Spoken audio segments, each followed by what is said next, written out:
हनुमान जयंती के अवसर पर मंदिरों में पूजा अर्चना श्रद्धालुओं की अपार भीड़ देखी गई। हनुमान जयंती के अवसर पर बड़ी संख्या में श्रद्धालु जुटे। सालासर बालाजी में लक्खी मेले का आयोजन किया गया। वहीं आपको बताएं कि सुजानगढ़ के शहर में कई मंदिरों में कार्यक्रम चले। होलीदरा स्थित वीर हनुमान मंदिर में सुबह दिव्य ज्योति के वीर हनुमान बालाजी मूर्ति का श्रृंगार फूलों से किया गया। उसके बाद दिव्य आरती ज्योत हनुमान चालीसा का पाठ हुआ। संयोजक गोपाल बगड़िया ने बताया कि संगीत में हनुमान चालीसा पाठ पूरे दिन चला 108 आसन पर। वहीं आपको बता दें शाम को महाआरती के बाद प्रसाद वितरण का कार्यक्रम रखा गया। इसी क्रम में सुजानगढ़ के निकटवर्ती गोपालपुरा पहाड़ी जहां पर द्रोणगिरी पर स्थित डूंगर बालाजी मंदिर में हनुमान जयंती के अवसर पर बड़ी संख्या में श्रद्धालुओं ने दर्शन किए। यहां प्रेमा देवी गोठड़िया चैरिटेबल ट्रस्टी विनोद कुमार गोठड़िया परिवार की ओर से भंडारे का आयोजन किया गया। मंदिर में तनसुखदास महाराज के सानिध्य में नानू महाराज, प्रकाश महाराज, कैलाश महाराज, नारायण महाराज ने व्यवस्था संभाल रखी थी। वहीं मंदिर में शानदार पुलिस व्यवस्था, कानून व्यवस्था कायम थी। प्रेमा देवी गोठड़िया चैरिटेबल ट्रस्ट द्वारा लगाया जाता है डूंगर बालाजी में पूर्णिमा के अवसर पर भंडारा। इस संदर्भ में विनोद कुमार गोठड़िया ने बताया, सभी देशवासियों को शुभकामना, सभी परिवार वालों को, गांव वालों को, शहर वालों को, सबको शुभकामना। डूंगर बालाजी का धाम एक अद्भुत धाम है। यहाँ जो आता है उसकी मनोकामना 101% पूरी होती है और जो आता है दर्शन पाता है उसकी इच्छाएं सब पूरी होती है। तो ये भंडारा में जब से मैंने समझ पाया है, जब से मेरी समझ आई, तब से भंडारा लग रहा है। और तब से हम लोग भंडारा में, हम लोग गिनती नहीं करते हैं, हम लोग तो भक्ति करते हैं। भक्ति का ही काम है, बाबा का आशीर्वाद है। जब तक बाबा का आशीर्वाद चलता रहेगा तब तक भंडारा लगता रहेगा। यह भंडारे का प्रसाद अमृत का प्रसाद है और ये भंडारा आज हजारों लोग प्रसाद लेते हैं तो सबको आशीर्वाद मिलता है। इस पुण्य धाम का चमत्कार आने वाला सब समझता है, जो आता है वो सब कुछ पाता है। किस तरह से प्रेरणा मिली आपने डूंगर बालाजी में पेड़ी लगवाई थी, सड़क बनवाई? सड़क बनाने का तो ये बाबा का ही काम था, मेरा इसमें कोई योगदान नहीं था। बाबा ने मुझे बोल करके कहा, आशीर्वाद दे करके कहा, मुझे आकर के कहा कि मैं तुझे दूंगा, फिर तेरे से लगवाऊंगा, तुझे सिर्फ निमित्त बनवाऊंगा, तुम्हें निमित्त बना रहा हूं, यह तेरा सौभाग्य है। यही बाबा ने मुझे कहा था और मुझे निमित्त बनाया, ये मेरा सौभाग्य है। मेरे पास कुछ भी नहीं है, सब बाबा का ही है और बाबा की ही देन से सब कुछ हो रहा है। इनका ही आशीर्वाद से ये शिव सीढ़ी का काम, जो भी काम है बाबा अपने से करवाते हैं। हम लोग कुछ नहीं करते हैं, हम लोगों को निमित्त बनाते हैं। ये हम लोगों का एक पुण्य है। बालाजी की आज हनुमान जयंती है। हम डूंगर बालाजी हैं, ऐतिहासिक दोरानांचल पर्वत के नाम से प्रसिद्ध है। यहाँ के महाराज हमारे बीच में हैं, उनसे पूछेंगे किस तरह का डेवलपमेंट हुआ है, क्या क्या यहाँ पे अब की बार हुआ है, बताएं। जय श्री बालाजी की आप सभी भक्तों को और विशेष रूप से आपको बहुत बहुत जय श्री बालाजी की। इस पूर्णिमा के मेले पर पधारने पर इस बार मंदिर प्रशासन और स्थानीय प्रशासन ने यात्रियों के लिए बहुत मूलभूत सुविधाएं और जो जरूरी सुविधाएं थी सभी सुविधाएं की और यात्री भी इस बार पहली बार से ज्यादा है। तो हमारी यही आशा है कि बालाजी महाराज उनकी मंगल मनोकामना जरूर पूर्ण करेंगे। कब खोल दिए गए पट मंदिर के? मंदिर के पट आज सुबह 4 बजे खुले और 4:30 बजे बालाजी महाराज की आरती हुई।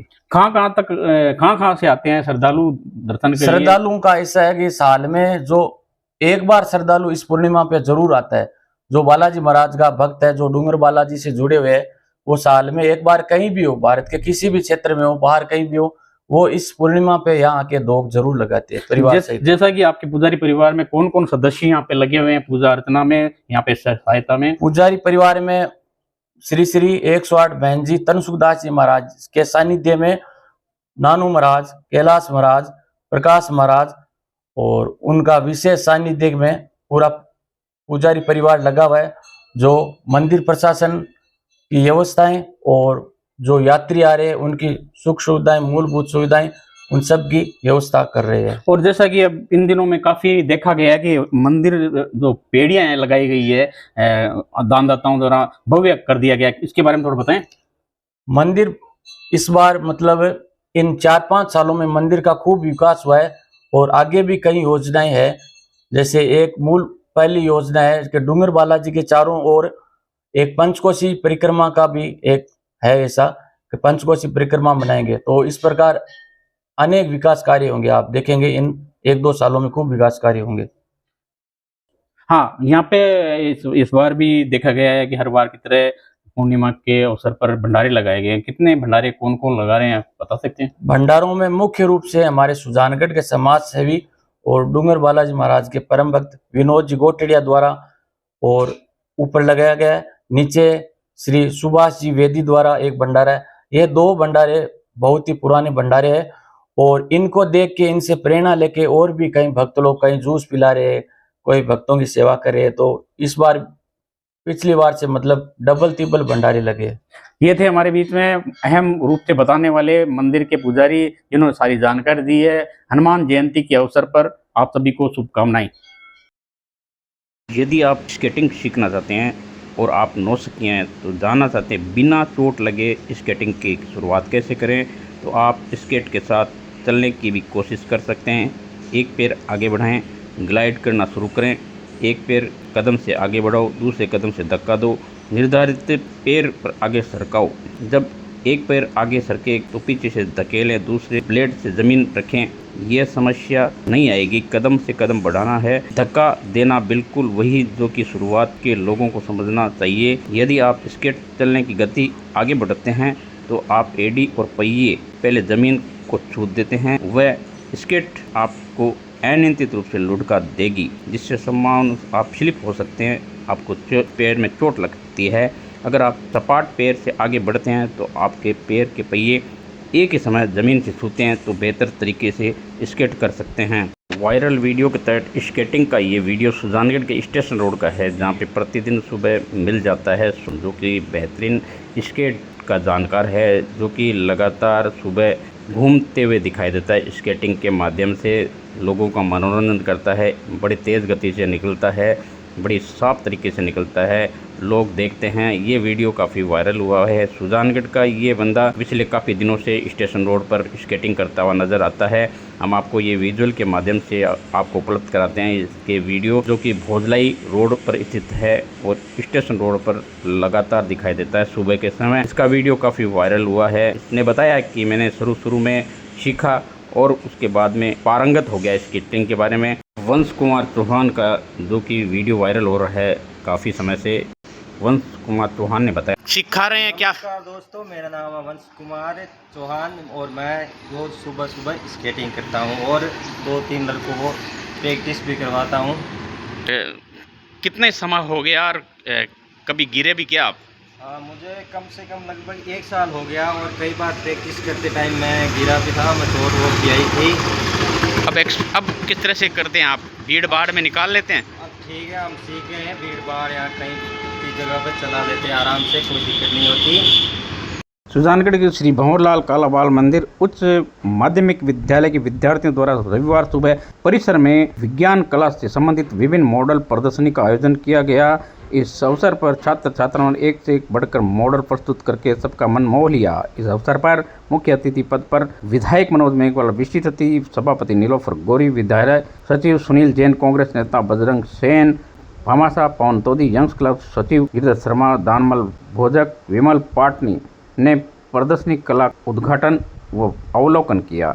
निदेशक श्वेता जैन के निर्देशन में प्रिंसिपल अनिल कुमार सैनी, प्राचार्य मीनाक्षी सोनी, अर्चना सैनी, शिवचरण द्वारा कार्यक्रम का अवलोकन किया गया। इस अवसर पर विधायक मनोज मेघवाल ने छात्र छात्राओं द्वारा हौसला बढ़ाते हुए कहा कि छात्र छात्राओं ने विज्ञान कला प्रदर्शनी से कमाल कर दिया है। शानदार बनाए गए मॉडलों में चर्चित रहे भूकंप अलर्ट सहित सुजानगढ़ की प्रसिद्ध धरोहर घंटाघर श्री भंवरलाल कालाबाल मंदिर सहित भव्य मॉडल प्रस्तुत किए गए। साथ ही अतिथियों ने मॉडल को सराहना करते हुए कहा, लाल कालाबाल उच्च माध्यमिक विद्यालय में आज art and science craft exhibition बच्चों द्वारा लगाई गई है, जिसमें बच्चों द्वारा स्वयं द्वारा प्रदर्शनी के माध्यम से जो प्रोजेक्ट प्रस्तुत किए गए हैं वास्तव में बहुत ही सराहनीय है। बच्चों ने साइंस में जिस तरह से एक्सपेरिमेंट करके और जो प्रोजेक्ट बनाए हैं, चाहे कोई भी एनवायरनमेंट, नेचर, उससे रिलेटेड जो प्रोजेक्ट बनाए उसको बच्चों ने एक्सप्लेन भी किया है। एक प्रैक्टिकल के रूप में ये बच्चों ने एक बहुत ही शानदार एग्जीबिशन लगाई है। मैं स्कूल के सभी स्टाफ का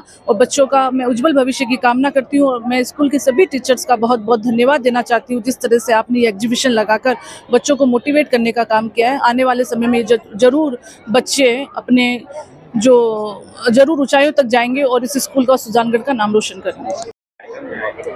कार्यक्रम तो सुजानगढ़ का ये फेमस स्कूल भंवरलाल कालाबाल मंदिर, और जिसमें साइंस एंड क्राफ्ट फेयर आयोजित किया, जिसमें स्कूल के बच्चों ने विभिन्न तरह के साइंस मॉडल, क्राफ्ट मॉडल, अन्य मॉडल्स यहाँ बनाए हैं। कुछ प्रैक्टिकल जो है उनको करने की कोशिश की है, विशेष तौर से जो साइंस एक्सपेरिमेंट है उनको यहाँ करके लेके दिखाई है।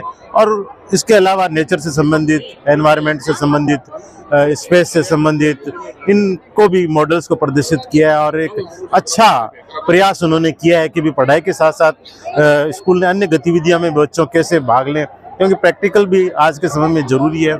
आज के समय में मार्केट का नॉलेज ज़रूरी है। कुछ कॉमर्स के विद्यार्थियों ने मार्केट से संबंधित भी मॉडल बनाए। इसके अलावा जो साइंस के मॉडल्स हैं वो वास्तव में उन्होंने प्रयास किया है, एक्सपेरिमेंट जो उनमें भी प्रयास किया है उन्होंने करने का।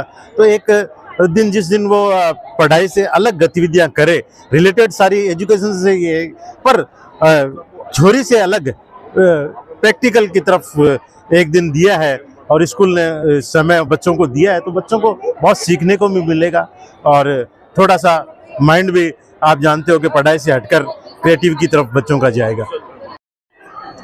टावर देख के बहुत अच्छा लगा, बहुत सुंदर टावर बनाया है, बिल्कुल हूबहू कॉपी घंटाघर की बनाई है। इस घंटाघर को मेरे पिताजी ने बनाया था और मैं इसकी देख रेख घंटाघर की करता हूँ। अभी इसमें जब चेंजिंग भी किए थे तो क्या तो सुजानमल जी बगड़िया ने घंटाघर बनाया था या कालाबाड़ मंदिर के बच्चों टीचर्स ने घंटाघर बनाया है, ये कैसी चीज़ है। तो 500 रुपये इनको बनाने वालों के लिए देना है, इनको गिफ्ट देना चाहते हैं। मेरे तो दिमाग में ये था कि आप बगड़िया परिवार से हैं तो ये कोई ऑब्जेक्शन लाएंगे आपने घंटाघर कैसे बना लिया लेकिन उन्होंने उत्साहवर्धन किया, बहुत अच्छा लगा। इनकी कड़ी मेहनत और लगन से और बच्चों के साथ इन्होंने मिलके ये जो प्रयास किया है वास्तव में ये धन्यवाद के पात्र हैं। इससे मोटिवेशन ऐसा जागृत होता है बच्चों में कि आने वाले समय में देखो, अब तो भामाशाहों का ही रोल रहेगा आगे भी और पहले भी रहा है।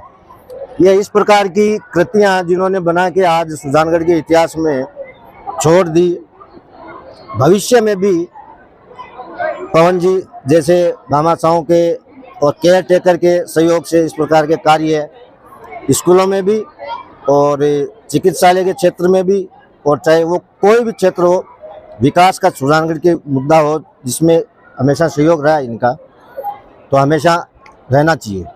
स्वर्गीय गैंगस्टर आनंद पाल के भाई रूपेंद्र पाल ने खोले इनकाउंटर से जुड़े राज। हाल ही में 14 साल की फरारी के बाद जेल की सजा काटकर लाडनू स्थित अपने घर लौटे आनंद पाल सांवराज के भाई रूपेंद्र पाल उर्फ विकी प्रेस के माध्यम से आनंद पाल इनकाउंटर से जुड़े सच व सलाखों के पीछे फर्जी मुकदमों के दर्द को साझा किया। रूपेंद्र पाल ने बताया कि न्यायपालिका सम्मान करते हैं, एक लंबे समय तक जेल में रहना अच्छा नहीं लगा, देरी से न्याय मिलने न्याय में कोई महत्व नहीं रखता है, जीवन का अमूल्य समय सलाखों के पीछे खो गया, उन्होंने वापस लौटाया नहीं जा। उन्होंने अपराध की दुनिया से दूर रखकर सामाजिक जीवन जीने की बात कहते हुए स्वर्गीय आनंद पाल इनकाउंटर से जुड़े कई राज बताए। मीडिया के सामने पूछे गए सवालों का जवाब दिया। आनंद पाल इनकाउंटर एक योजनाबद्ध तरीके से रचा हुआ षड्यंत्र बताते हुए विश्वास में लेकर सरेंडर करवाया गया, उसके बाद में हत्या की गई। रूपेंद्र पाल ने बताया कि सरेंडर करने के बाद पुलिस अधिकारियों ने उसके साथ सेल्फी ली, मारपीट की, उनको गोली मार दी।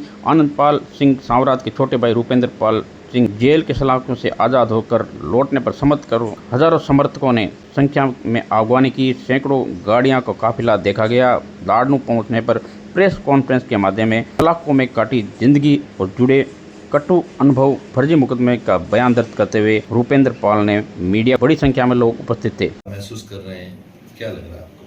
ठीक तो नहीं लग रहा मुझे, क्योंकि इतने समय बाद मुझे न्याय मिला है, फिर भी न्यायपालिका का मैं सम्मान करता हूँ और जो भी इच्छा है न्यायपालिका की वो शायद स्वीकार है मुझे।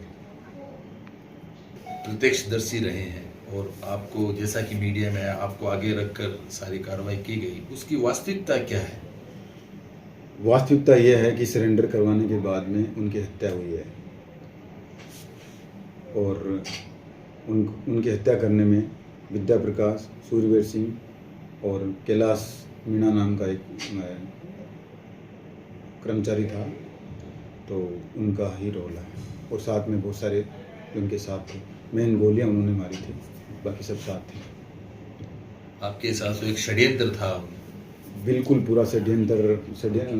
सरेंडर करवाने के बाद में बिल्कुल उन्होंने सेल्फियाँ ली है, उसके बाद उन्होंने हत्या की है। श्री आनंदपाल सिंह जी की हत्या एक षड्यंत्र थी। मेरे द्वारा उनको सरेंडर करवाया गया और उन्होंने मुझे आश्वासन दिया था कि जब 2 दिन पहले सरेंडर कर रहे थे तो आज क्या प्रॉब्लम है। तो मैंने भाई साहब से निवेदन किया और मेरे निवेदन करने के बाद में उन्होंने सरेंडर किया। इन लोगों ने, बहुत सारे लोग थे, इन लोगों ने सरेंडर करने के बाद में उनके साथ सेल्फियाँ वगैरह ली। उसके बाद में उनके साथ पहले मारपीट की और फिर बिल्कुल क्लोज रेंज से उनके गोलियां मार दी गई। सामान्य जीवन की शुरुआत आपकी होगी, तो अब आपकी क्या प्लानिंग्स रहेगी, क्या रूपरेखा रहेगी आगे के जीवन को जीने के लिए, समाज के लिए क्या रहेगी? इन सब चीज़ों की शुरुआत मेरे बड़े भाई साहब श्री आनंदपाल सिंह जी से हुई थी और उनके जाने के बाद में उनके लिए संघर्ष और बाकी समाज के वंचित लोगों के लिए संघर्ष मेरी माता जी स्वर्गीय श्रीमती निर्मल कंवर जी ने किया। उसके बाद में मेरी बेटी योगिता सिंह ने और अभी मंजित पाल सिंह जी ने, और अब बहुत सारे लोगों को कारवां जुड़ गया है। हम सब लोग मिलके जो भाई साहब की जो वास्तविक इच्छा थी हम उसको पूरा करेंगे, प्रयास करेंगे। वास्तविक इच्छा थी कि समाज के जो पिछड़े और अंतिम छोर के लोग हैं उनको साथ लेकर उनके लिए अन्याय, उनके साथ किसी प्रकार का अन्याय यदि होता है तो अन्याय में उनको न्याय दिलाने के लिए पूरा भागीदार बनना। और उनके साथ जो हुआ है इसी कारण हुआ है, उनकी जो हत्या हुई वो इसी का परिणाम था।